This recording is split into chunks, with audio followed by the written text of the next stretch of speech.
현재 시각 8시 24분 향해 갑니다. 지금 보시고 계신 머니쇼는 SBS 비즈앱과 유튜브에서 실시간 시청이 가능합니다. 또 다양한 주식 정보 원하시는 분들은 카카오톡 채널에서 머니를 검색하셔서 친구 추가하시면 됩니다. 자, 소비자 물가지수 CPI 발표 이후 시장은 기다렸다는 듯이 반등을 나타냈는데 이게 뭐 아직은 또 안심하기는 이르다라는 분석도 많고요. 네. 어제 네. 우리 제작진들끼리 이렇게 나누는 단톡이 뉴욕 증시와 한국 증시를 살린 것 같아요. 소장님이 그래도 또 전문가시니까 제가 소장님의 뷰를 여쭤봤어요. 그래서 네, 소장님이 어제 오후에 장이 막 너무 흘러내려가지고 네. 저희 제작진들 한 8명 이렇게 단톡방에서 정민 앵커가 문제 제기를 하고 왜 이러지 하고 이제 서로 좀 토론을 했는데 뭐 정민 앵커 왈 나름 소장님도 전문가시니까 그냥 전문가도 아니고 나름 전문가시니까 한번 방송에서 못하는 얘기 한번 해보세요 해서 막 해서 좀 겁을 줬더니만 오늘 정확하게 오르니까 역시 소장님 땡큐 반꿀 역할 제대로 했다고. 예. 네. 어떻게 보면은 뭐 여전한 변동성 장이고. 맞아요. 예, 오늘은 예. 또 우리가 이제 코스피 4,000포인트라는 쌀이문 열고 들어가는 날이고 어제 또 열고 나왔다면은 뭐 그런 날 아닌가 싶은데요. 뭐 CPI도 논란이 있고 등등하네요. 오늘 또 맞습니다. 재밌는 분 모셨죠. 네, 미래에셋자산운용 ETF 리서치 본부 최창규 본부장 함께합니다. 어서 오세요. 예, 어서 오세요. 예, 이렇게 최고 해가 가기 전에 불러주셔서 너무 감사합니다. 아. 네, 한 살 더 먹고 뵀으면은 네. 서글플 뻔했습니다. 더 이뻐지셨네. 아유, 그동안 아닙니다. 오랜만에 뵀는데. 최근에 뭐 독감 걸려가지고요. 네. 네, 굉장히 뭐 몸이 엉망이 되고 있습니다. 컨디션 관리 잘 하셔야죠. 네. 지금 ETF 리서치 본부면은 네. 영업하고는 상관없으세요? 일단은 운영 부문에서 일을 하고 있습니다. 운영 ETF 부문에서? 운영 부문이 하는 일은 네. 첫 번째는 뭐니 해도 ETF 상품을 만드는 일입니다. 근데 ETF 상품이라는 게 최근에 보셔서 아시겠지만 너무나 기초 자산이 다양해졌습니다. 예. 예를 들어서 내년에 만약에 스페이스X가 상장을 한다. 어. 그러면 저희 입장에서는 또 우주 산업을 연구해서 그러니까. 우주 산업 관련된 또 ETF를 만들어야 되거든요. 예. 네. 그러다 보니까 리서치의 범주가 너무 넓습니다. 음. 예를 들어서 저는 이렇게 말씀드리는데요. 세상 모든 것을 다 리서치한다. 아. 이렇게 말씀을 드리고 있고요. 두 번째는 가장 중요한 일은 그 시장에서 참여하고 있는 특히 연금 투자자들을 대상으로 어떻게 연금, 특히 나의 노후를 지키는 그런 예. 투자 상품을 만들까 뭐 그런 것들도 저희 ETF 운영 부문에서 하고 있는 일이고요. 저는 그런 것들을 서포트하고 있습니다. 근데 지금 뉴스 흐름을 보니까 지금 어제 또 금감원장에서 또 이제 정권업계, 자산운용업계에다가 해외 투자에 대해서 너무 뭐 투자자 보호 뭐 이런 얘기도 하면서 과도한 어떤 그 또 마케팅은 좀 자제하라 이런 요청이 있었던 것 같아요. 아무래도 환율 쪽이 아닌가 싶습니다. 환율? 네네. 저도 내년 시장을 전망하는 입장에서 네. 가장 한국 증시를 바라볼 때 가장 마음에 걸리는 게 환율입니다. 물론 소장님도 전문가고 뭐 정민 앵커님도 전문가지만 지금 상황에서 1,400원 전민 앵커는 전문가고 저는 나름 전문가. 나름 전문가. 소장님 긁히셨어요? 네. 네, 1,470원대 환율 내년에도 안정화될 거냐, 즉 원화가 강세로 갈 거냐, 또는 이렇게 수출 기업들이 수출을 잘하고 있는데 달러가 한국에 왜 안 들어오고 있냐, 뭐 이런 것들을 종합적으로 좀 고민을 하고 있습니다. 네. 그런 차원에서 아마 정부에 계신 분들도 환율이 좀 더 안정화되기를, 원화가 강세가 되기를 좀 원하시는 것 같고, 그러다 보니까 달러가 노출된 상품에 대한 적극적인 세일즈보다는 뭐 한국 시장, 특히 뭐 원화 베이스 상품들에 대한 그런 금융 상품에 대한 그런 주문들을 하고 계시는 게 아닌가 싶습니다. 그래요. 예. 어떻게 지금 뉴욕장은 어떻게 보십니까? 왔다 갔다 하고 있어요. 좌우지금 이건 뭐 한 11월부터 시작된 흐름인데. 실제로 어제 저희들끼리는 뭐라고 얘기했냐면요. 네. 오라클이 뺨을 때리고 마이크론이 등을 두들겨줬다. 이렇게 표현을 이미 했었습니다. 예. 실제로 오라클은 장중에 굉장히 급락세를 연출했지만 예. 마이크론은 시간에서 굉장히 큰 강세를 보였었거든요. 그랬었죠. 예, 거기에 따라서 물론 한국 시장이 반응을 안 한 건 아닙니다. 앞서 우리가 전일 시장 봤을 때 대부분의 종목들이 큰 폭으로 하락을 했지만 특히 2차 전지 관련된 종목들 큰 폭으로 하락을 했지만 삼성전자, 하이닉스는 그래도 견조했거든요. 네. 바로 이 부분이 마이크론 효과다라고 생각을 하고 있고요. 네. 실제로 어제도 마이크론이 우리가 궁금했던 거 아니면 긁어줬으면 좋겠던 그런 부분들을 속 시원하게 얘기를 해줬습니다. 자, 봐라. 그 메모리 반도체는 반도체는 슈퍼사이클이다. 의심하지 마라. 의심하지 마라. 이런 내용들을 마이크론이 속 시원하게 긁어줬기 때문에 나스닥은 플러스 1.38% 그리고 S&P는 0.79%. 나스닥이 좀 더 상승하면서 기술주의 슈퍼사이클 유효해라는 부분들을 강조를 해줬다라고 생각을 하고 있습니다. 그렇지만 한 가지 아쉬운 게 있어요. 네. 방금 소장님도 말씀하셨던 것처럼 저도 CPI를 못 믿겠어요. CPI를 네, 뭐 물론 믿고 안 믿고는 투자자들의 마음이겠죠. 네, 그렇지만 과연 주거비가 이렇게 낮게 나올 수가 있을까?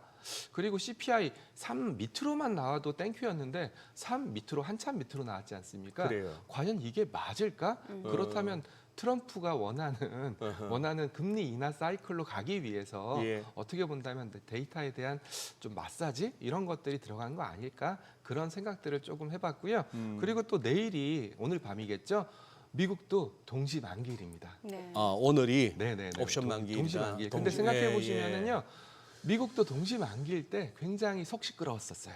좀뭐 시끌벅적 예, 했었죠. 예. 네, 조용하게 넘어가는 경우가 잘 없죠. 그 이유에 대해서는 뭐 여러 가지 이유들이 있겠지만 미국도 한국처럼 물론 한국 못지않게 뭐 ETF라든지 하이 프리퀀시 트레이딩이라든지 시스템 트레이딩이라든지 그리고 뭐 제로데이 옵션이라든지 이런 것들이 너무나 잘 발달된 나라다 보니까 관련된 움직임들이 집중되는 날짜가 동시만기일이고요. 그래서 아마 오늘 밤 변동성은 글쎄요, 저는 만만치 않을 거다라고 생각하고 있습니다. 아, 그래요. 예. 저기 CPI 얘기는 조금 이따가 다시 한번 해보고 네. 그 마이크론이 네.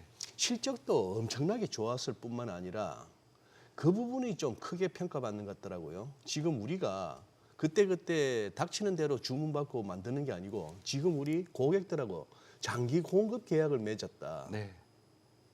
여기서 약간 이제 좀 뭐 상처가 있어가지고 예전에 2차 전지 가지고도 네. 그 숱한 마바라들이 이게 전부 바인딩 계약이라서 뭐 이랬는데 어제도 우리 보았잖아요. 네. LG엔솔 9조 6천억짜리가 그냥 포드에서 우리 전기차 접을래 하니까 그냥 없어지잖아요. 네. 계약 자체가. 네. 지금 마이크론이 말하는 장기 공급 계약 이거는 그런 거하고는 성격이 다르다고 볼 수 있는 거죠. 결국은 수요와 공급 관점으로 볼 네. 필요가 있을 것 같습니다. 뭐 2차 전지와 반도체를 단적으로 비교하기는 어렵겠지만 지금은 뭐니 해도 HBM 시장 같은 경우에는 소위 말하는 쇼티지, 즉 공급이 부족한 상황입니다. 네. 그러기 위해서 수요업체 쪽에서는 굉장히 과감한 장기 계약을 맺었기 때문에 공급, 물건이 없는 상태에서 장기 계약을 맺은 거기 때문에 저는 마이크론의 공급 계약 그리고 하이닉스의 공급 계약은 글쎄요 2차 전지와 비교한다는 것은 약간 무리가 있지 않을까 생각을 하고 있고요. 네. 그만큼 HBM 관련된 수요는 빵빵하다. 그래서 이런 HBM 관련된 슈퍼사이클, 메모리 관련된 슈퍼사이클은 가능하다라는 메시지가 마이크론이 시장에 던져준 거다라고 생각을 하고 있고요. 근데 저는 이런 생각도 해요. 방금 말씀하신 소장님이 말씀하신 질문이 굉장히 합리적인 질문이에요. 그렇다면 결국은 마진율을 뜯어봐야 되거든요. 마진율. 예. 근데 아직도 HBM 마이크론 같은 얘기예요. HBM, 뭐 DDR5 가격 믹스 개선으로 총 마진율이 거의 60% 언저리까지 끌어올린 상태거든요. 네. 뭐 끌어올리겠다라고 얘기를 하고 있으니까 예. 결국 이런 마진율이 보장되는 상태에서 완판이 이루어졌다, 공급 계약이 이루어졌다라는 것은 그만큼 공급 계약의 신뢰도가 높이는 부분이 아니겠냐라는 생각을 하고 있습니다. 아니 그나저나 오라클 같은 경우는 이제 그 데이터 미시간에 짓기로 한 데이터 센터에서 블루아울이 이제 투자 안 하기로 하면서 주가 많이 떨어졌는데 또 간밤에는 많이 올랐는데 네. 이거를 기술적 반등 정도로 봐야 되는 거예요. 지금 시간에서도 보니까 좀 주가 상승세가 이어지고 있거든요. 어떻게 네. 봐야 되는 건가요? 일단 간단하게 말씀드리면 이제 데이터 센터는 저도 깜짝 놀랐던 게 요번에 그 미시간주에 짓는 데이터 센터가 네. 얼마냐면 100억 달러거든요. 어. 네, 100억 달러니까 100억 달러. 네, 그러니까 원화로 환산하면 14조 넘는 15조 예. 정도. 그런 네. 규모의 데이터 센터이기 때문에 글쎄요, 저는 데이터 센터 자체적으로 보는 것도 맞고 네. 파이낸스로 보는 것도 맞지 않을까. 파이낸스. 네. 아니 이 정도 짓는데 돈 없이 이 정도 지을 수가 있을까요? 그러니까. 그렇다면 재무적인 협력자라든지 예. 이런 쪽도 필요한 거고요. 예. 그렇다면 블루 아울 캐피탈 같은 경우에는 일종의 파이낸스 쪽 그 조력자라고 보시는 게 맞을 것 같아요. 예. 그러면 이 친구들 같은 경우에는 솔직히 말씀드려서 AI 산업의 미래 아니면 AI 데이터 센터가 얼마나 활성화될지 이런 것들도 굉장히 중요하겠지만 결국은 파이낸스, 리파이낸스 그리고 리파이낸스를 통해서 얼마만큼의 안정적인 수익을 이뤄낼지 이런 재무적인 계산이 먼저 앞선 거다라는 게 제 생각입니다. 재무적인 계산이 앞섰기 때문에 우리는 데이터 센터를 AI 산업 관점으로 보지만 이런 친구들은 재무적인 관점, 그냥 내가 여기에 파이낸싱해서 여기서 얼마의 수익을 낼 수 있을 거냐, 그리고 오라클 부채 좀 있는 것 같은데 나 여기서 한번 발 뺄래. 왜냐하면 재무적인 보강이 신용 보강이 필요하니까 이런 움직임들이 오라클 관련된 노이즈를 만들어냈다라고 생각을 하고 있고요. 제가 말씀드리는 것은 뭐냐면 물론 언제까지 그 오라클이 돈을 벌어서 데이터 센터를 짓고 그 데이터 센터에서 돈을 땡겨낼지 이 부분에 대해서는 저도 굉장히 미지수고 시장에서도 야 2027년이면 돈 벌지 않겠어? 2028년이면 돈 벌지 않겠어? 라고 얘기했지만 실제로 그게 약간 딜레이되고 있기 때문에 오라클이 돈이 들어오는 시기가 좀 늦어지네? 여기에 방점을 두고 있는 거거든요. 그래서 뭐 블루아울 캐피탈 같은 이런 것들은 약간 파이낸스적인 문제이기 때문에 AI 산업 전반에 대한 본질은 아니다. 본질은 결국은 데이터 센터가 완공이 되고 그 데이터 센터를 통해서 학습, 추론이 이루어지고 이걸 통해서 얼마나 수익화, 상용화가 이루어질지 이 본질을 봐야 될 필요가 있다라고 생각을 하고 있어서 저는 시장 참여자들이 파이낸스, 야 지금 돈 문제가 좀 불거지는 거 아니야? 라고 생각한다면 부정적으로 볼 수 있겠지만 저처럼 어찌됐건 데이터 센터가 완공이 돼서 거기서 추론이 일어나고 학습이 일어나고 그리고 상용화된 AI 서비스들이 일어난다면 언젠가는 수익성이 일어날 거니까 AI 산업 전체에 본질적인 훼손은 아닌 것 같다라고 생각을 한 거고요. 예. 그래서 방금 정민 앵커님 말씀하신 것처럼 시간에서 오라클 주가가 예. 올라간 거 아닌가 이렇게 생각하고 있고요. 또 한 가지 말씀드리면 오라클 혹시 차트 보여줄 수 있나요? 반토막 났죠. 네, 그래서 고점 대비. 예, 오라클 예. 주가가 어떻게 본다면 저희 오라클 관련된 ETF 운영하는 매니저들도 꽤 많이 있거든요. 예. 그 친구들이랑 얘기를 해보면 지금쯤 오라클 주가면은 좀 사볼 만하지 않겠어? AI 산업에 글쎄. 대한 버블이 깨지지 않는다면 예. 이 정도면 충분히 가격적인 메리트 있는 거 아니야? 라고 생각하는 친구들도 많이 있더라고요. 예. 그런 걸 봤을 때는 AI 버블이 꺼지지 않는다. 이거는 일종의 파이낸스 문제다라고 생각을 한다면 뭐 어차피 저가 매수 관점으로 뭐 다시 한번 들어오지 않을까, 뭐 기술적인 매수세가 들어오지 않을까까지도 생각을 해보고 있습니다. 어쨌거나 아이러니한 거는 그때 1월 22일로 기억합니다만 트럼프 대통령 그 손정희 회장 그리고 레리 앨리슨 오라클 CEO하고 샘 얼트만 병풍 세워놓고 스타게이트 발표회 때 네. 그때 소프트뱅크나 오라클 들어가셨다가 아직도 들고 계신 분들은 지금 죽을 맛이에요. 네. 그러니까. 그런데 이게 블루아울 캐피탈이 결국은 어떻게 보면 그건데 우리로 보면 창투사 같은 건데. 맞습니다. 예, 뭐 이제 굉장히 뉴욕- 사이즈가 좀 다른 예, 뉴욕에 상장돼 있는 회사이기도 하고 하지만 그리고 말씀하신 대로 이 친구들이 이제 재무적 판단일 거고 네. 투자했다가 잘못하면 물리는 거고 네. 아니면 성공하면 꽤 높은 수익률을 내고 이렇게 나올 수 있는 거고. 네.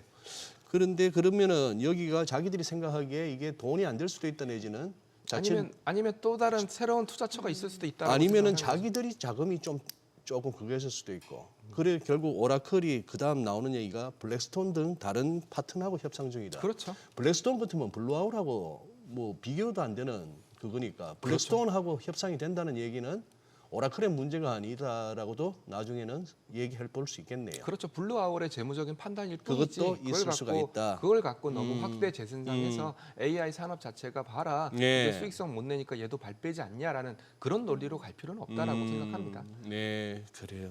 예. 그러면 지금 마이크론 얘기 조금만 더 하면은 네. 어제 우리는 그래도 장 빠지는 와중에 하이닉스는 잘 버텼고 네. 삼성도 이제 낙폭이 제한됐잖아요. 삼성전자도 낙폭을 많이 많이 만회를 회복했잖아요. 했죠. 예. 오늘 이거 결국 이제 우리도 뭐 지수 이제 다시 4천 위에 안착 시도에 결국 이쪽이 한몫하는 날이라고 봐야 될 거 아닙니까? 실제로 최근에 시장의 색깔이 약간 달라진 건 사실이에요. 색깔이 약간 달라졌다. 예, 한국 시장도 그렇고 네. 미국 시장도 그렇고 이제 첫 번째는 뭐냐면 제가 한 상반기 한 6개월 전만 해도 그냥 에브리띵 랠리였어요. 모든 게 다 올라가는. 그렇지만 지금도 가만히 뜯어보시면 매그니피센트 7 종목들 중에서 최근에는 그래도 AI랑 약간 거리가 있었다라고 생각하는 테슬라가 좀 많이 올라가고 예. 네. 나머지 종목들은 내려가고 즉 그래요. 무슨 말이냐면 매그니피센트 7이 다 같이 올라가는 그런 국면이 아니라 각자 도생, 각자의 스토리에 의거해서 움직이고 있고요. 그리고 지난주도 그렇고 이번 주도 그렇고 긱스가 11개 섹터거든요. 근데 테크 섹터가 굉장히 강했었는데 최근 같은 경우에는 비테크 섹터들도 강하거든요. 네. 네, 그런 걸 봤을 때는 시장의 색깔이 달라졌다. 그리고 한국 같은 경우에도 어제 2차 전지가 좀 많이 빠져서 네. 아쉽긴 하지만 과거에 반도체 소부장 또는 조방원 중심의 소위 말하는 성장 테마에서 조금씩 확산되는 모습을 보여주고 있거든요. 저는 그런 걸 봤을 때는 시장 참여자들이 금리가 인하하는 구간이라면 좀 더 다양한 테마 또는 다양한 산업, 특히 오르지 않은 산업 쪽으로 자금이 흘러가고 있는 게 아닐까 저는 그런 생각을 좀 하고 있습니다.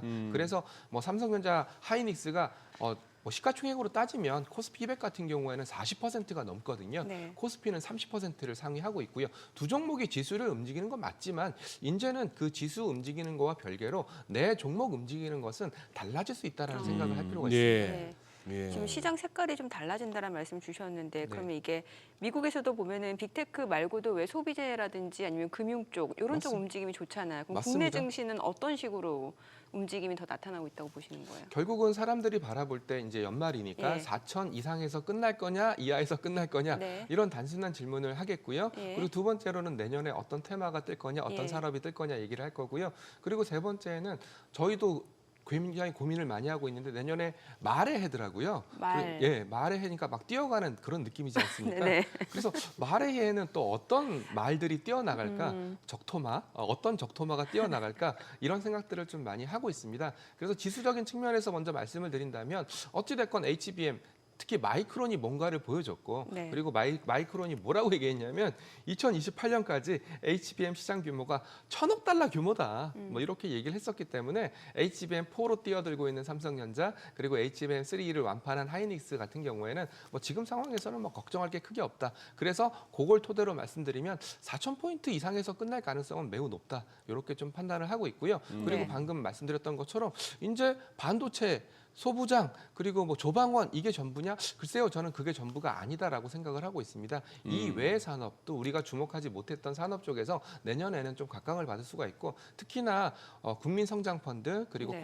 코스닥 활성화 정책 그리고 BDC, IMA 이런 모험자본 쪽으로 돈이 들어가는 그런 정책들이 많이 나왔거든요. 그런 걸 봤을 때는 저는 중소형 주식들도 내년에는 한번 적토마처럼 힘차게 달려가지 않을까 그런 생각을 좀 하고 있습니다. 중소형주. 네. 어떤 쪽의 중소형주가 일단 괜찮을까요? 코스닥 쪽을 좀 긍정적으로 코스닥? 보고 있습니다. 그럼 바이오 쪽인가요? 바이오도 그렇고요. 예. 예. 아니면 로봇도 있을 수 있고. 예, 로봇도 이미 시세를 좀 냈고요. 예, 시세를 좀 냈고 그리고 뭐 로봇 같은 경우에는 뭐 지금 테슬라가 강세를 보이고 있는 이유를 뜯어본다면 자율주행과 로봇과 우주 산업이거든요.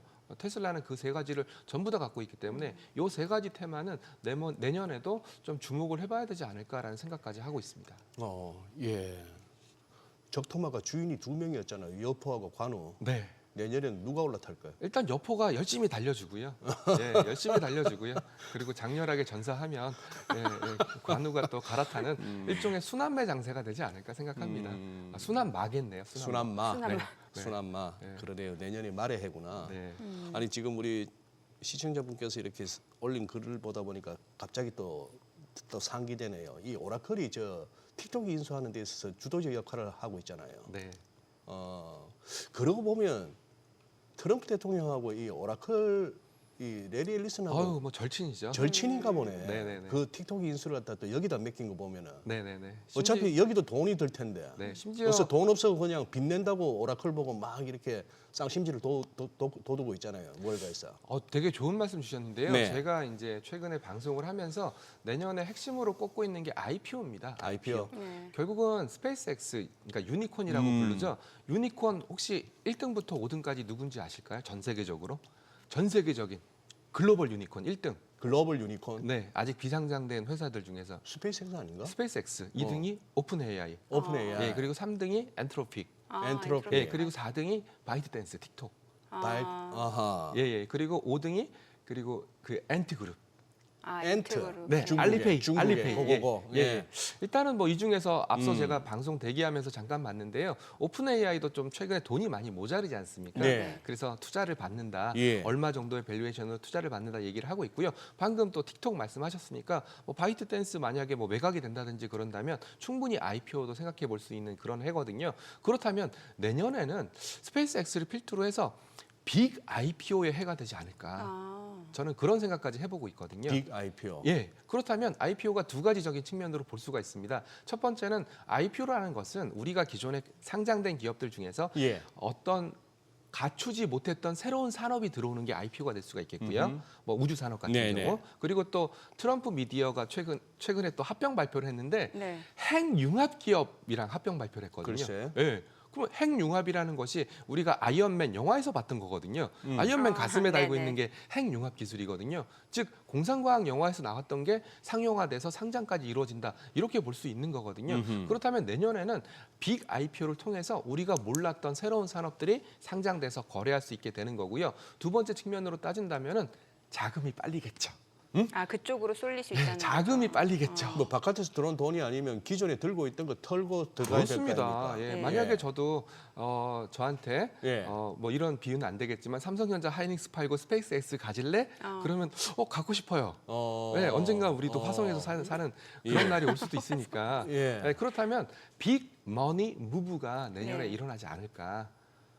빅 머니 무브. 네, 그러니까 일종의 순환 마라고 할 수 있는데요. 아. 네, 그런 IPO발 빅 머니 무브도 저는 어느 정도 그림에 넣을 필요가 있지 않을까 생각을 하고 있습니다. 예전에도 뭐 비슷한 사례라고 할 수는 없겠지만 주로 예전에 빅 IPO는 국영 에너지 기업들이었습니다. 네. 뭐 예를 들어서 브라질, 페트로, 브라질 그리고 뭐 러시아 같은 경우 가즈프롬 뭐 이런 회사들이 상장할 때 전반적으로 봤을 때는 좀 자금이 그쪽으로 쏠리는 그런 모습들이 연출이 됐었거든요. 그래서 스페이스 X가 상장이 이루어진다면 그런 자금 쏠림도 어느 정도 생각을 해봐야 되지 않을까. 근데 최 본부장 살아생전에 화성 가실 수 있다고 기대하세요. 경기도 화성은 갈 수 있을 것 같습니다. 네. 네. 뭐 멀리 가실 거 없이 네. 화성 행군 네, 동탄 갈 수 있을 것 같습니다. 그래요. 그러네. 그러면은 지금 뭔가 자금이 글로 쏠린다고 하면은 기존 주도주는 좀 기대 수익률을 낮춰야 된다라는 생각도 들거든요. 결국은 이 생각을 저는 많이 하고 있어요. 아까도 마이크론 얘기를 좀 많이 예. 물어봐 주셨는데요. 결국은 내년에 AI를 바라보는 사람들 마음속에는 딱 하나 이게 있을 거예요. 너 돈 벌었니?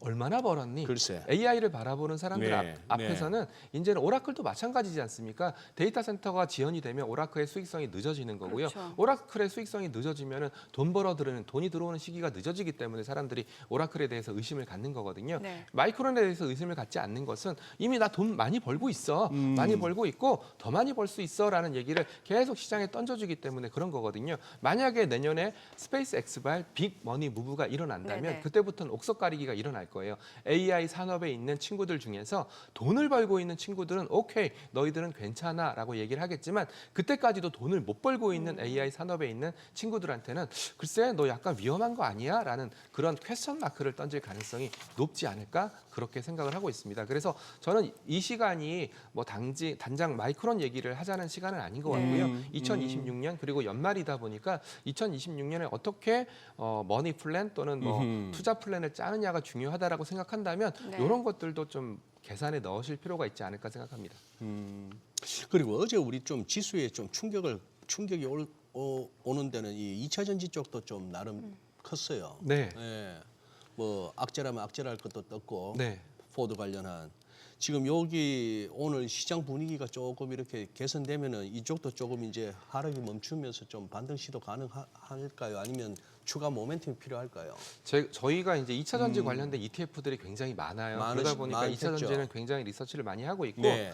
EV 캐즘에서 시작을 하는 거거든요. 그렇죠. EV 전기차 이미 갖고 있을 만큼 갖고 있어서 더 이상 안 팔릴 거야. 그런데다가 전기차 가격이 떨어져 줘야 사람들이 살 거지 않습니까? 네. 떨어져 줘야 사람들이 살 건데 보조금까지 폐지해 버리니까 사람들이 전기차를 살 요인은 없었다라는 거에 대해서는 누구나 다 알고 있었고 심지어 포드가 여기다가 대못을 박았죠. 그러네요. 야, 우리 전기차 해봤자 어. 별로 재미없고 F150 그 트럭 그 라이트닝 같은 대형 전기차도 그 굉장히 비싸거든요. 예. 2억이 넘거든요. 예. 이거 생산 안 할래. 이거 생산해봤자 마진도 별로 없고 팔리지도 않아. 팔리지도 않아. 오히려 팔리고 있는 하이브리드. 음. 요즘은 하이브리드가 대세더라고요. 그래요. 그리고 내연기관차. 네. 유가가 이렇게 싼데 휘발유 가격이 이렇게 싼데 어. 뭐 굳이 내연기관차를 팔고 전기차로 갈아탈 필요가 있겠어?라는 이런 우리의 의심. 야, EV 캐즘은 어느 정도 좀 완화된 거 아니야? 이제는 갈 만큼 간 거 아니야라고 생각했는데 아니야, 더 심해라는 것을 포드가 보여준 거죠. 그렇기 때문에 포드 입장에서는 이런 극단적인 결정을 내렸다라고 생각을 하고 있고요. 이 결정을 바라보는 시선에서는 저는 두 가지예요. 첫 번째는 EV가 갈 길이 좀 멀긴 멀구나. 아직 전기차가 좀 더 많이 팔려서 LG 엔솔과 같은 배터리팩 회사들이 영업이익이 올라가는 것은 약간 좀 시간이 오래 걸리겠구나라는 생각을 좀 했었고요.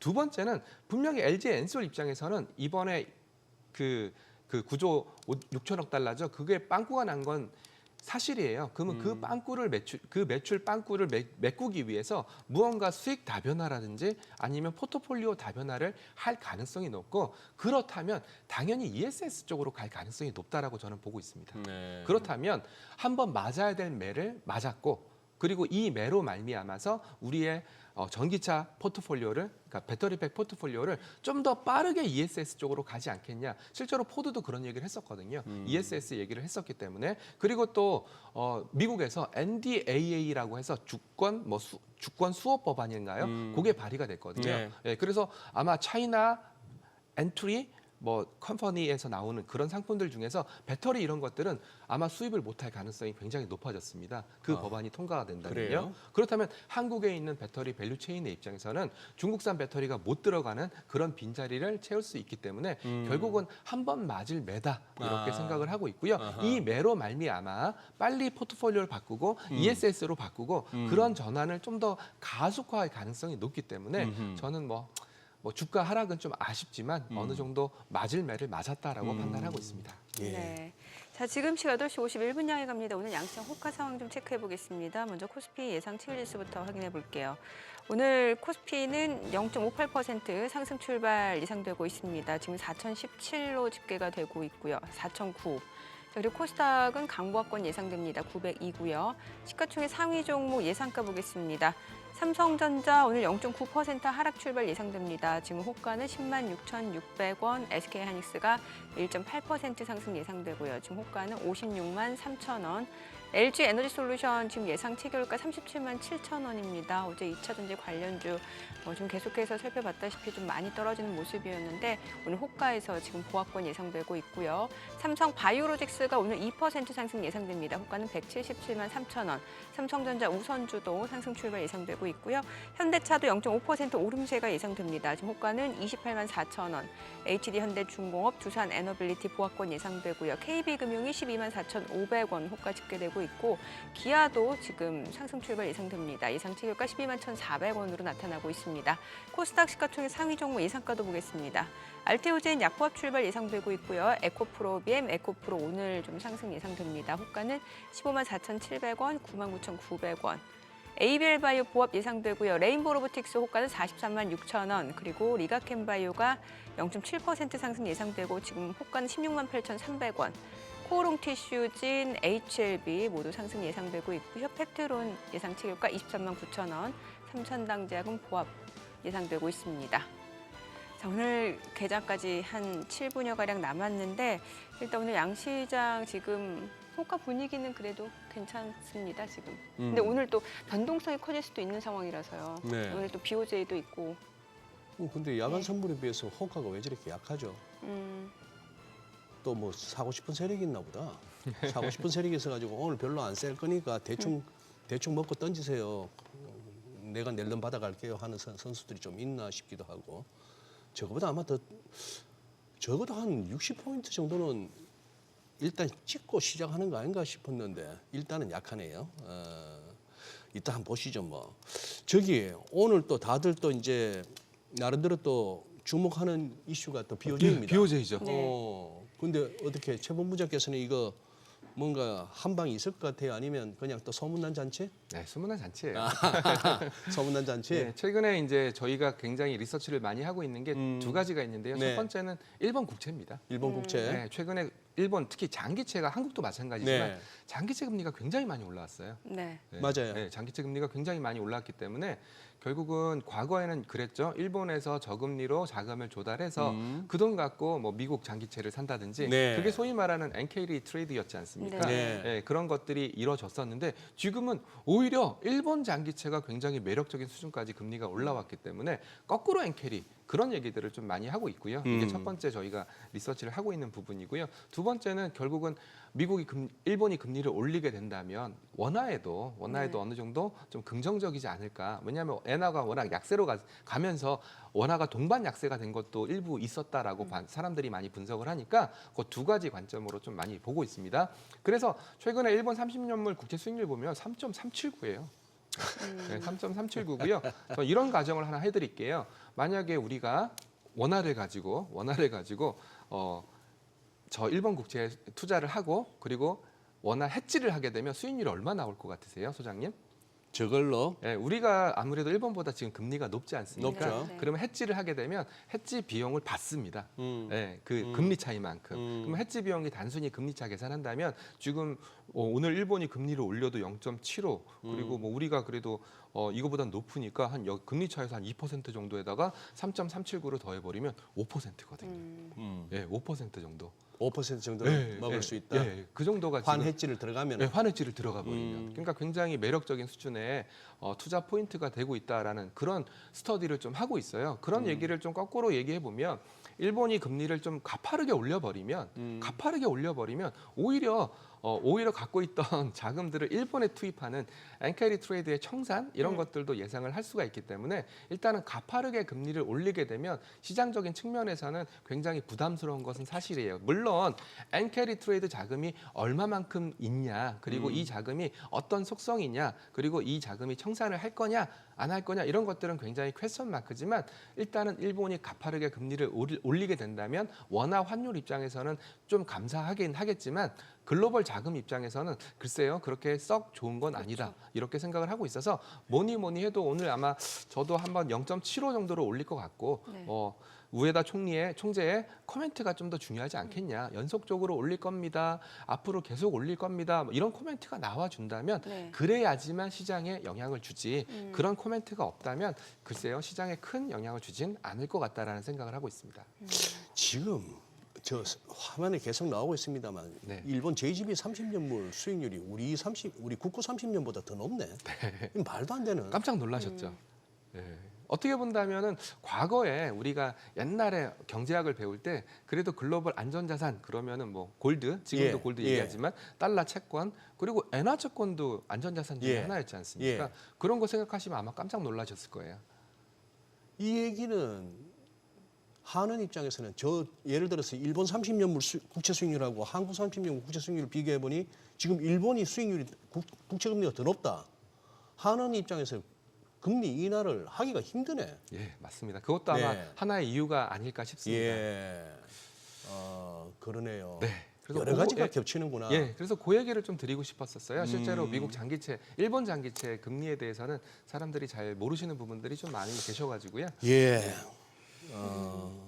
그래요. 그럼 지금 시장에서 좀 투자자 입장에서 체크해야 될 게 미국 장기물 국채 수익률하고 네. 그다음에 결국은 이제 시장에서 예. 체크해야 될 게 저는 한 가지라고 한 생각하는데요. 가지. 예. 결국은 AI 산업입니다. AI 산업이 내년에도 대세가 될 건데요. 네네. AI 산업이 정말 우리가 우려하는 대로 버블이냐 아니냐. 근데 그 AI 산업에 대한 버블 여부는 아무도 알 수 없지만 결국은 AI 산업과 관련된 우호적인 금리 환경이 조성돼야지만 방금 블루아울 캐피탈처럼 나 투자 철회할 거야 이런 친구들이 사라질 거거든요. 그래서 결국은 저는 미국 금리가 가장 중요하다라고 생각을 하고 있고요. 네. 미국 금리의 인하 속도, 인하 폭 그리고 인하의 변동성 이런 것들이 제일 중요한 거 아니겠냐 2026년에는 그렇게 좀 생각을 하고 있고요. 엔화는 아직까지 뭐 앞서 우리가 얘기했던 대로 엔캐리 트레이드의 적극적인 청산을 유도할 만큼 금리가 가파르게 올라줘야지만 그런 우려를 할 수 있기 때문에 아직은 뭐 오늘 코멘트를 좀 들어봐야 되겠지만 네. 아직은 좀 아닌 것 같다라는 생각을 좀 하고 있습니다. 예. 참 니케이 한번 펼쳐보니까 묘하네요. 묘하죠. 이 차트라는 게 진짜 묘한 게 5일선, 20일선, 60일선이 이렇게 수렴하고 가까워져 있는데 네. 여기 지금 딱 60일선에서 지금 BOJ 기다리고 있네요. 네. 그러니 여기서 이제 결국 BOJ 결과에 따라서 한번 딱 그냥 위로 한번 그렇죠. 진짜 와우 장룡 한번 물치고 한번 올라가는 이게 나오라는지 이게 한번 60일선마저도 무너지면서 한번 네. 낙폭이 조정이 더 깊어지는지가 오늘 결정되겠네요. 네, 네. 오늘은 뭐 네. 적토마 얘기도 하고 와우 장군 얘기도 하고. 물치고 올라간다고 해서. 아 근데 우리 이게 비유가 너무 고전이고 너무 와우장룡 아실 만한 분들이 잘 없는데 우리 네. 지금 시청자분들 중에 젊은 분들은 이 윤발이 형 그 와우장룡 그거 잘 모르실 텐데. 주윤발. 예, 예, 그러니까 아, 그래도 상상돼요. 물치고 상상 올라간다. 물치고 올라가는 그 장면 기억나죠. 예, 그러니까. 네. 네, 물치고 올라가듯이 우리나라 시장도 한번 네, 탄력적으로 올라갔으면 좋겠습니다. 그리고 뭐 2026년 얘기를 좀 많이 드렸는데요. 결국은 뭐 지금 상황에서 고민이 이거예요. 저희 고민은 결국은 한국을 중심으로 한 시장이 다시 한번 내년에도 뭐 조방원 중심으로 갈 거냐 뭐 이런 것들도 제 고민 중에 하나거든요. 네, 조방원 소위 말하는 올해 성장 테마가 조방원 이런 것들이었으니까 뭐 조방원 중심으로 갈 거냐 이런 생각들도 좀 많이 하고 있는데 그 생각의 근간이 바로 뭐 금리 결정 그리고 뭐 어차피 다 성장주다 보니까 금리 민감도가 높은 상황이니까 뭐 금리 방향성 그리고 한국의 금리 그리고 환율 뭐 이런 것들 좀 많이 보고 있습니다. 네. 그래요. 자, 간밤 뉴욕 증시가 이제 소비자 물가지수 예상치보다 굉장히 낮게 나오면서 인플레이션 압력에 대한 좀 우려가 덜어진 상황에서 주요 기술주들 많이 올랐는데 오늘 국내 증시는 과연 또 어떤 흐름을 나타내는지 좀 체크해 보셔야 될 것 같습니다. 어제 좀 많이 떨어진 부분 낙폭 많이 할 수 있는지 확인해 보시죠. 국내 증시 개장합니다.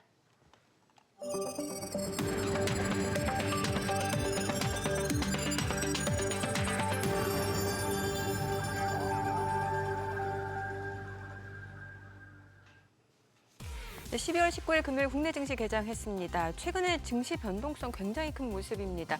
이 가운데 오늘 이제 BOJ, 일본의 금융정책결정위원회까지 예정되어 있기 때문에 여기에서 이미 시장에서 어느 정도 금리 인상을 예상하고 있습니다만 이제 계속해서 이게 시장에 어떤 영향을 주는지도 좀 체크를 보셔야 될 것 같고 일단은 간밤 뉴욕 증시가 또 반등을 나타냈기 때문에 오늘 국내 증시도 그 부분에서는 또 긍정적인 흐름을 예측해 볼 수 있지 않을까라는 생각이 듭니다. 자, 양시장 출발 지수 보겠습니다. 오늘 코스피가 1.5% 상승합니다. 4,055. 코스닥도 0.9% 올라갑니다. 909. 양시장 상승 출발이고요. 시가총액 상위 종목 시초가 보겠습니다. 삼성전자 오늘 1.6% 상승합니다. 109,400원. SK하이닉스가 많이 올라가네요. 3% 상승입니다. 57만 원. 그리고 LG 에너지솔루션 보합이고요. 삼성바이오로직스가 0.98% 상승합니다. 175만 원. 삼성전자 우선주도 2% 상승합니다. 현대차도 올라갑니다. 28만 4,500원. 그리고 HD현대중공업도 1.3% 상승 중이죠. 51만 1,000원. 두산 에너빌리티도 1.6% 반등 보여줍니다. 7만 5,900원이고 KB금융도 상승하고요. 기아도 12만 1,000원으로 0.5% 올라갑니다. 코스닥 시가총액 상위 종목 시초가도 보겠습니다. 알테오젠도 상승합니다. 지금 43만 2,500원.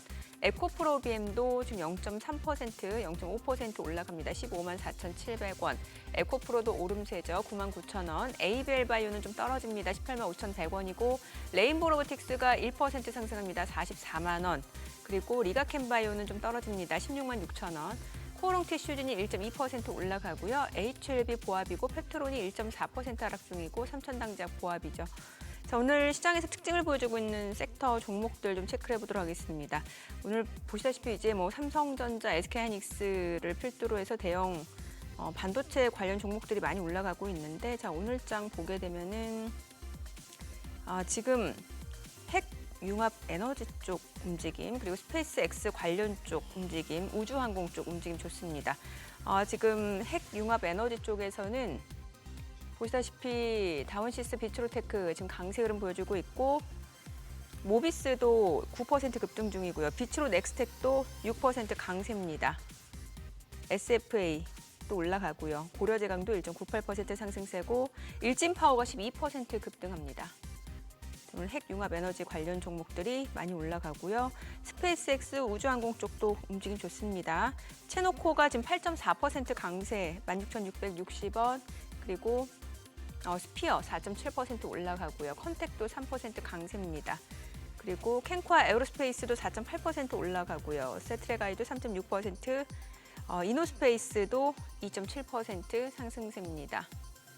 그리고 미래에셋 벤처 투자 오늘 급등합니다. 16,880원. 최근에 흐름 굉장히 좋죠.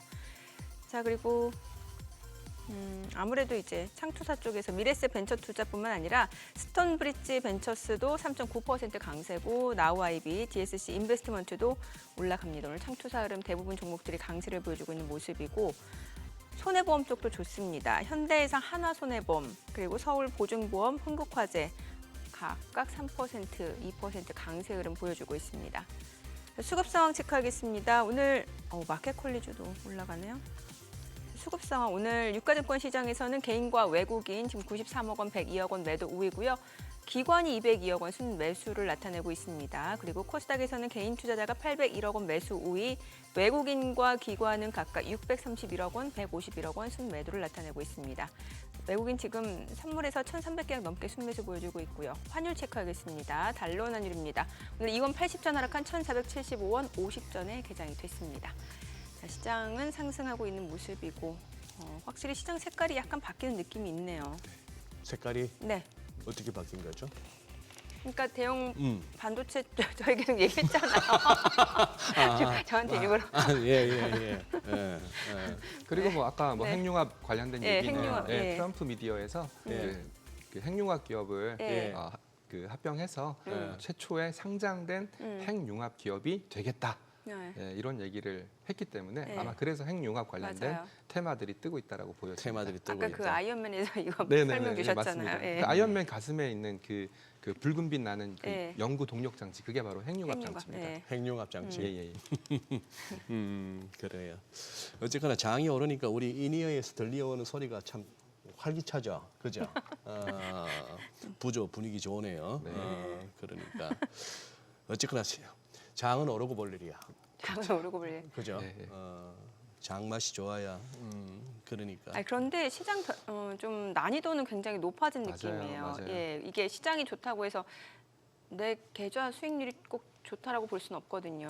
그래서 최근에 흐름 예. 중에 하나가 바로 그거예요. 예를 들어서 조선이 간다 또는 예. 방산이 간다라고 했을 때 뭐 거의 대부분의 움직임들이 동조화를 보였던 과거와 달리 지금은 좀 큰 종목들이 더 가고 맞아요. 또 작은 종목들이 덜 가는 그런 패턴들을 보여주고 있거든요.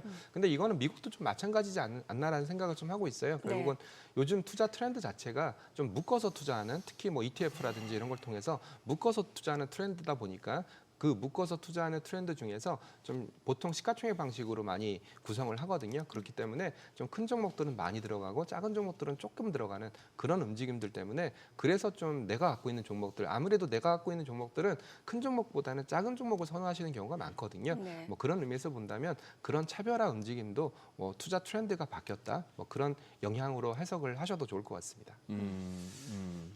지금 저기 ETF에서 종목이나 섹터별하고 네. 그냥 지수 자체에 대한 투자 ETF하고 네.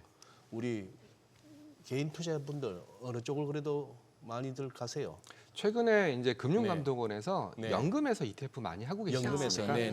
그래서 연금 투자 고수들의 갖고 있는 ETF 포트폴리오를 한번 분석을 했던 그 보도 자료가 나온 게 있어요. 네네. 제가 아마 지지난주 정도에 SBS BG에서 한번 방송을 했던 것 같은데요. 네. 그런 거 본다면은 확실히 잘하시는 분들은 테마로 가세요. 테마로. 네네네. 그게 소위- 수익률이 네, 소위 말하는 테마로 가시고요. 그 테마도 소위 말하는 좀 뜬구름 잡는 테마는 절대 아니고요. 네. 실적이 뒷받침되는 테마. 뭐 예를 들어서 최근에 주가가 좀 많이 떨어지긴 했지만 화장품. 상반기만 해도 실적 좋았거든요. 예. 뭐 그런 화장품이라든지 예. 아니면은 뭐 조선 워낙 실적이 좋은 테마다 보니까 조선이라든지 그런 쪽으로 좀 가시는 반면에 일반적인 분들은 그냥 모르겠다 지수 아. 플레이 하겠다. 어. 그래서 완전히 양극단으로 갈리는 것 같습니다. 그래요? 결국은 우리가 AI 산업을 얘기하고 AI 버블을 얘기할 때 그런 거 잘 모르겠고 그냥 나스닥 100 투자할래. 나스닥 100에는 AI 잘하는 기업은 비중이 점점 커질 테고 네. AI 못하는 기업들은 비중이 점점 자동으로 줄어들 테니까 나스닥 100으로 갈래. 뭐 이런 움직임들도 있고요. 아니면은 뭐 삼성전자, 하이닉스의 비중이 워낙 한국 시장에서 커졌으니까 그렇죠. 단순하게 코스피 200으로만 가도 수익 낼 수 있어라고 생각하시는 분들도 굉장히 많아진 것 같습니다.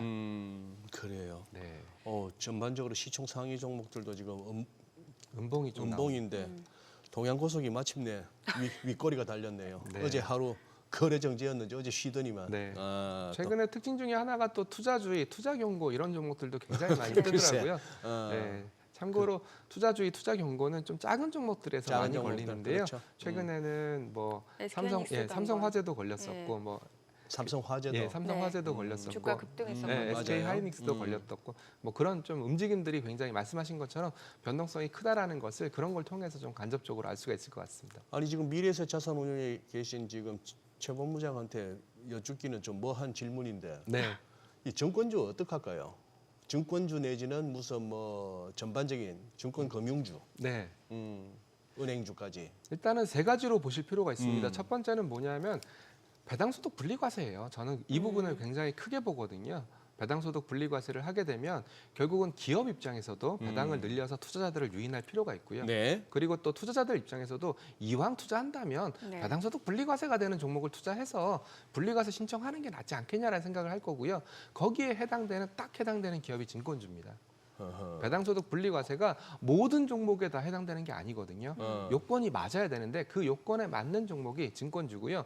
두 번째는 저도 전직이 증권회사 출신이다 보니까 네. 증권회사의 수익 모델, 소위 말하는 파이프라인을 잘 알고 있는데요. 브로커리지도 잘 되고 있고요. 네. 그리고 뭐 IB도 잘 되고 있고요. 그리고 뭐 좀 있으면 증권사에서 IMA라는 계좌가 나오거든요. IMA도 저희가 좀 기대를 좀 많이 하고 있어요. 증권사에서 제가 아니라 증권사에서 그렇기 때문에 수익의 파이프라인도 상당히 강해졌다. 대신 한 가지 좀 뭐 딜레마라고 할 수 있는 게 결국 뭐 부동산 관련된 금융 네. 뭐 이런 쪽이 좀 약간 문제가 되고 있는 뭐 몇몇 증권사가 있는 것으로 알고 있는데요. 뭐 부동산 금융 관련된 그 문제만 좀 해결이 된다면 증권사는 내년에도 굉장히 큰 수익성을 내지 않을까? 저는 그렇게 좀 보고 있어서 뭐 증권주도 뭐 그렇게 큰 고민이 필요 없는 뭐 그런 쪽이 되지 않나 뭐 이런 생각을 좀 하고 있고요. 뭐 그런 선별이 좀 어렵다면 뭐 증권주 ETF들도 굉장히 많이 나와 있으니까 뭐 그렇게 접근하시는 것도 좋다라고 말씀을 드리고 있습니다.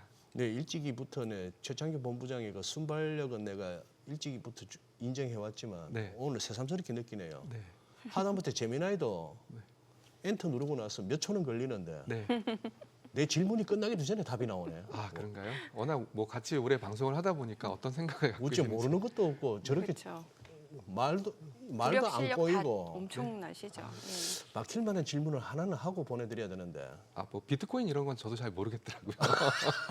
금값. 예, 뭐 내년에 이제 비트코인 현물 ETF 네. 이게 이제 저희 ETF 업계의 수건 산업 중에 하나거든요. 아직 우리나라는 없나요? 예, 우리나라에서는 비트코인 선물 ETF가 선물만 있고, 있고. 비트코인 현물 네. ETF 크게 보면 두 가지가 네. 있는데요. 선물 ETF도 없고 한국에는 현물 ETF도 아직은 없습니다. 그래요. 네, 홍콩에는 선물 ETF 상장되어 있고 미국에는 현선물 ETF 다 상장이 되어 있는데 아직은 한국은 둘 다 없습니다. 둘 다 없기 때문에 아마 내년에는 뭐 비트코인 현물 ETF 이런 것들도 상장돼서 어찌 본다면 가상 자산이 이제 장내화되는 그런 움직임들이 활성화되지 않을까 뭐 그런 생각들도 좀 하고 있습니다.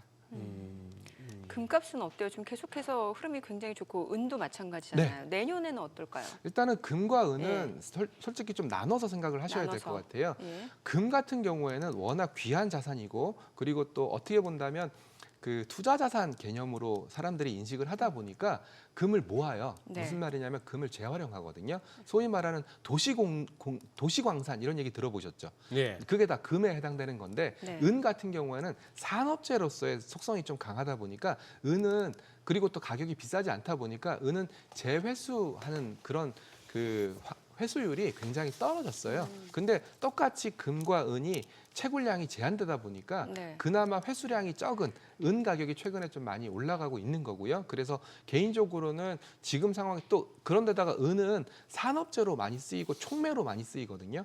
대기 환경을 오염시키는 그런 뭐 이산화탄소의 촉매 이런 걸로 네. 많이 쓰이기 때문에 어찌됐건 우리가 탈탄소 친환경으로 가야 되니까 그러다 보니까 은의 수요가 많이 올라가서 최근에는 금보다 은 가격이 좀 더 빠르게 올라가고 있고 저도 개인적으로는 금보다는 은이 좀 더 올라갈 거다라고 생각을 하고 있고요. 금은 뭐니 해도 뭐 미국이 금리 인하를 하게 되고 각국 중앙 정부가 금을 많이 모으려고 하는 그런 움직임들이 계속적으로 가속화되고 있기 때문에 금은 내 포트폴리오에 좀 필요하지 않나 저는 그런 생각들을 좀 하고 있습니다. 그래서 금과 은 둘 다 투자 자산으로서의 속성 갖고 있지만 은은 회수율이 좀 낮고 네. 공급률이 최근에 좀 많이 줄어들다 보니까 좀 가파르게 올라가는 그런 모습을 보였고 어찌 됐건 각국 중앙 정부들이 금을 통해서 자신의 자산을 다양한 포트폴리오를 갖추고자 하는 움직임들이 있으니까 금 가격은 뭐 내년에도 좀 더 괜찮지 않을까 생각하고 있고요. 실제로 아마 금 가격 보시는 분들 깜짝 놀라셨을 거예요. 뭐 김치 프리미엄 그러면서 금 가격이 한번 쫙 빠졌었던 적이 있었는데요. 네. 그때 이후로도 많이 올랐어요. 그러니까 네. 그 뭐 공적으로 만나는 고객분이 아니시고 그냥 최 본부장하고 가까운 네. 지인이 뭐 형 내지는 뭐 이렇게 해서 묻는다고 치고 네. 아빠 뭐 이래가지고 묻는다고 네. 치고 내년에 미장학과 국장학과 뭐 어느 쪽으로 권하실래요? 저는 그 질문 되게 많이 받았거든요. 아니 실제적인 고민이에요. 예. 뭐 돈이 무슨 뭐 많으면 여기도 하고 여기도 하겠는데. 그렇죠. 네. 예. 어, 근데 저는 내년이야말로 국장 쪽으로 좀 더 무게를 두고 있는 사람이거든요. 그래요? 예. 왜냐하면 저는 항상 리서치를 하는 입장이다 보니까 리서치하기 편하냐 어렵냐 요걸 갖고 판단을 하는데 네. AI 저 맨날 AI 공부하고 있지만 잘 모르겠어요. 아직도 모르겠어요. AI 산업 경험도 못 해봤고 쓰고 있는 거는 챗GPT나 제미나이 정도만 쓰고 있을 뿐이지 AI 산업에 대한 미래, AI 수익성에 대한 미래 여기에 대해서는 저도 잘 모르겠어요. 그리고 또 어떻게 산업이 바뀔지 방금 블루아울 캐피탈 저보다 훨씬 더 공부를 많이 하신 분일 텐데 오라클 데이터 센터 투자를 철수했지 않습니까? 그런 걸 봤을 때는 우리가 모르는 무언가도 얼마든지 있을 수 있다. 그렇지만 한국은 심플해요. 돈을 많이 벌거든요. 기업들이 돈을 너무 많이 벌어요. 방금 증권주 말씀하셨지만 네. 제가 와이프도 증권회사를 다니고 있거든요. 그래서 증권주들 돈 잘 벌고 있는 거 알고 있고요. 삼성전자 돈 내년도 이 어닝 가이던스 엄청나게 올라가고 있고요. 하이닉스 내년 가이던스 엄청나게 올라가고 있고요. 그리고 AI 전력기기들 효성중공업, HD일렉 그리고 LS일렉 전부 다 수주잔고 엄청나고요. 이런 걸 봤을 때는 한국은 좀 심플한 거 아니냐. 돈을 이만큼 벌어들일 거야라는 숫자가 어느 정도 나와 있고 그런데다가 저는 뭐니 해도 상법 개정안이라든지 배당소득 분리과세라든지 이런 정책 모멘텀이 붙어 있기 때문에 한국장이 좀 더 편하다 이런 말씀을 계속 드리고 있습니다. 아 그래요. 네. 네. 그렇게 말씀해 주시니까 그래도 심플하게 좀 답이 나오네요. 네. 오늘 내용 여기까지 듣겠습니다. 잘 네. 들었습니다. 네, 고맙습니다. 감사합니다.